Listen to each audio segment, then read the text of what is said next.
تو ہدایت یہ ہے کہ ہم اپنی زندگی کو بدل سکیں، اللہ رب العزت کے بتائے ہوئے طریقے پر چل سکیں، حضور علیہ الصلوۃ والسلام کے فرامین پر عمل پیرا ہو سکیں۔ تو قرآن مجید سے ہدایت حاصل کرنے کے لیے سب سے پہلے تو یہ ہے کہ جو ہدایت کو حاصل کرنا چاہتا ہے اس کے اندر جستجو کتنی ہے، وہ کیا ہدایت کا متلاشی ہے بھی، یا فقط اسے یہ ہے کہ ہدایت یہاں سے آ جائے یا کوئی مجھے آ کر دے جائے۔ تو ایسا نہیں ہے، بلکہ ہدایت حاصل کرنے کے لیے جب بھی آپ دیکھتے ہیں کوئی سائنٹسٹ ہوتا ہے، وہ کسی چیز پر تحقیق کرتا ہے، تحقیق کرتا رہتا ہے، پھر وہ ایک نتیجے پر پہنچ جاتا ہے۔ اسی طرح جو ہے وہ دیگر جو ہوتے ہیں لوگ، محقق جنہیں کہا جاتا ہے، وہ کسی چیز پر تحقیق کرتے ہیں، اس کے بعد وہ اپنے نتیجے پر پہنچتے ہیں، پھر ان کے سامنے ایک رزلٹ آتا ہے، پھر وہ اس کی ایک اگر چیز ہے تو وہ اس کی تمام خصوصیات سے جو ہے وہ ان کے سامنے وہ روز روشن کی طرح واضح ہو جاتی ہیں۔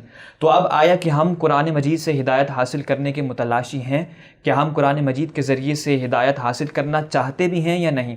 اگر چاہتے ہیں تو پھر ہم جو ہے وہ غور و فکر کر رہے ہیں، یا فقط ویسے ہی ہماری ایک کوشش ہے کہ ہم جو ہے وہ ہدایت حاصل کر لیں؟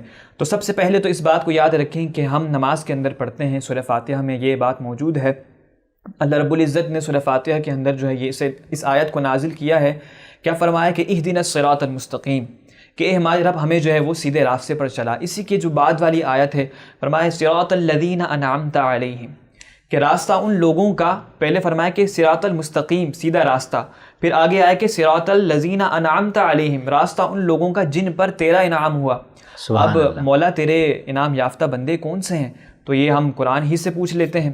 آگے چل کے فرمایا 5واں سپارہ ہے، فرمایا اولئک الذین انعم اللہ علیہم من النبیین والصدیقین والشہداء والصالحین، فرمایا کہ جو اللہ کے بندے ہیں انعام یافتہ وہ کون ہیں؟